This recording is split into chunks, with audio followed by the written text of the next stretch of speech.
Welcome to Valley Farm for the return of Ladbrokes Friday Night Lights. This meeting is arguably the best night race meeting of the season. We've got a cracking field of 12 to contest the Moir Stakes. Rayman, you'll be previewing the Moir and you'll be here tomorrow. How long has it been since you were last here?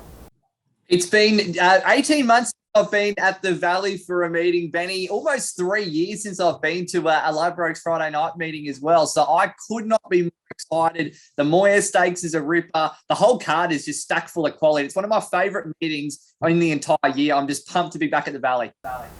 Good stuff. Well, Leg 1, you're leading us away, is Heat 1 of the Ladbrokes 55-second challenge.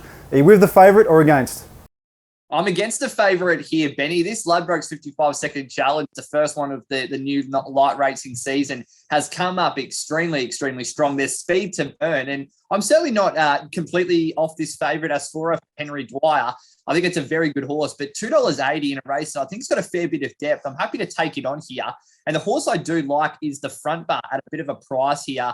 Has really good form in Western Australia, now with Tony McAvoy here in Victoria. And it's a genuine short course specialist. It's got all this form over 1,000 metres in Perth, has swum around some really fast horses in Western Australia as well. So it's won first up in the past. I think from the wide barrier draw, Damien Oliver will have some options in the early stages of the race. So he's the value runner here for me, the Front Bar, but it's a really open race. So I'm going fairly wide in the quaddie here. Number 1, Esther La Rocca, a former Ladbrokes 55-second challenge winner. Same with number 4, Yulon Command. Number 6, the Front Bar. Number 5, Galenas. And I'm not leaving out the favourite, number 8, Asphora.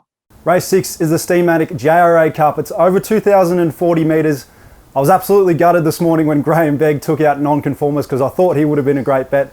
But nonetheless, I'm going to side with Great House from the Chris Waller stable. This horse was brilliant on his return at Flemington. That was over 1,700 metres, so he now gets an extra 340. I think that's a real plus. He carried 60.5 kilos there, giving the winner Macram 5 kilos, so he gets a nice 2.5 kilo weight swing, and he gets out to more distance, which should also suit. The other enormous tick here is he gets James McDonald in the saddle. We know he's officially the number 1 jockey in the world. The other horse I want to have something small on is Grand Promenade at nearly 20-1. He may need further than this, but he can only run well. He's a very honest horse. And both of these horses do need to win to get their rating up to get into the Caulfield Cup. They're not secure to start just yet, so hopefully there's some intent there. In the quaddie, I'll go with number 2, Grand Promenade, number 4, Great House, and number 7, Macram.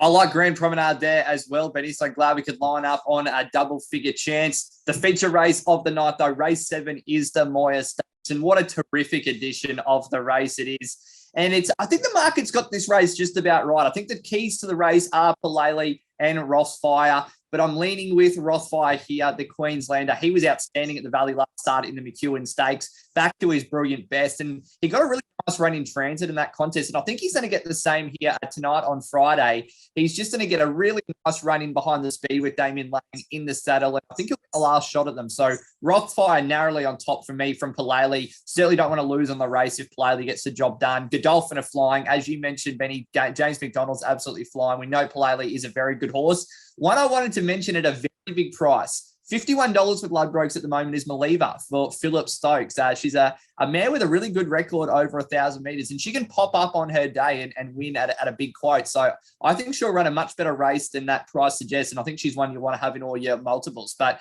they're the 3 for me that I'm taking the quaddie. Number 2, Palele, number 3, Rothfire, and number 11, Maliva.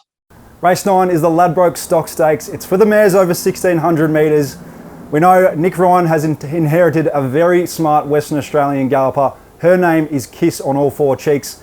As you can see, last start she was very impressive, winning at Flemington, and I think she only needs to repeat that performance to be the one to beat again.